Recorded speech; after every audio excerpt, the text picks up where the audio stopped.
Hello అండి. Prawns recipe ఎవరికి ఇష్టం ఉండదు చెప్పండి. సో, అందుకే మీ ముందుగా మరొక కొత్త రెసిపీతో అయితే వచ్చేసాను. అందులోని ఇది ఆంధ్ర స్టైల్ తప్పకుండా ట్రై చేయండి. So, welcome back to my channel. ఎలా ఉన్నారు అందరూ? బాగున్నారా?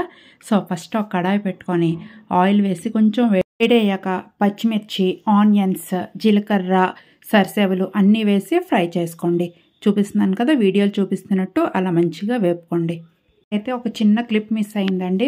అదేంటంటే ఫస్ట్ ఇవి ఆనియన్స్ అవి వేయకముందు ఒక కడాయిలో ఏంటంటే కొంచెం ఆయిల్, పసుపు, కొంచెం ఉప్పు వేసి ప్రాన్స్ అనేవి డీప్ ఫ్రై చేసుకోండి. మరీ డీప్ ఫ్రై కాకుండా వాటర్ అంతా ఎగిరిపోయినట్టు అంటే ఇంకిపోయినట్టు కొంచెం మంచిగా ఫ్రై చేసుకోండి. చూపిస్తాను మీకు. ప్రాన్స్ అలా ముందుగా వేపుకుంటే మాత్రం టేస్ట్ అయితే చాలా బాగుంటుంది. రొయ్యలు వేగిన తర్వాత వేరొక బౌల్లో తీసుకొని పెట్టుకోండి. సో, సేమ్ కడాయిలోనే నేను చూపిస్తున్న ప్రాసెస్ అనేది రిపీట్ చేసుకోవచ్చు. సెపరేట్ కడాయి అవసరం లేదు. నెక్స్ట్ కొంచెం కరివేపాకు వేసి కొంచెం ఫ్రై చేయండి. నేను కరివేపాకు అనేది స్టార్టింగ్లో వేయనండి, వాటి స్మెల్ అనేది ఆయిల్లో వేగిపోతుందని చెప్పేసి ఆనియన్స్ ఫ్రై అయ్యాక నేను కరివేపాకు వేసుకుంటాను. కొంచెం ఉప్పు, పసుపు వేసుకొని కొంచెం ఫ్రై చేసుకోండి. ఆ ఫ్రై అయ్యాక పచ్చి మసాలా ఉంటుంది కదా, ఒక స్పూన్ వేసుకోండి. పచ్చివాసన పోయినంత వరకు కొంచెం డీప్ ఫ్రై చేసుకోండి. ఆ ఆయిల్ అనేది తేలినంత వరకు ఫ్రై చేసుకుంటే టేస్ట్ అనేది చాలా బాగుంటుంది. సో, పచ్చి మసాలా ఫ్రై అయిన తర్వాత నేను ఇక్కడ 4 టమాటోస్ తీసుకున్నానండి. ఆ 4 టమాటోస్ కోసుకొని వేసుకున్నాను.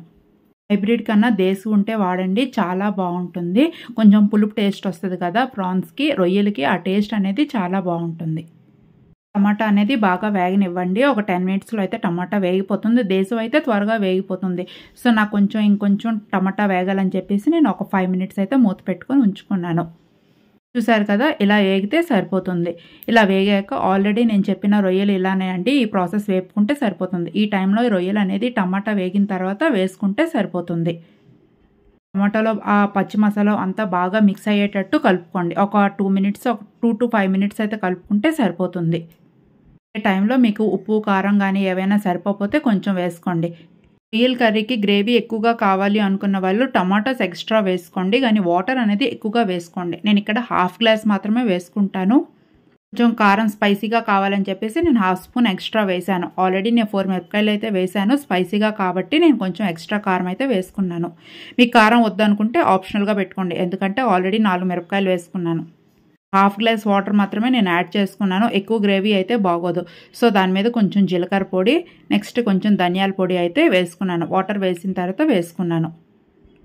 అంతా బాగా మిక్స్ అయిన తర్వాత మీడియం ఫ్లేమ్లో పెట్టుకొని ఒక 10 మినిట్స్ అయితే బాయిల్ చేసుకోండి. కర్రీ ఆల్రెడీ ప్రాన్స్ అనేవి ముందే ఫ్రై చేసుకున్నాను కాబట్టి ఆల్రెడీ ఏగిపోయి ఉంటాయి. చూసారు కదా, ఆయిల్ తేలినంత వరకు నేను ఫ్రై చేసుకున్నాను.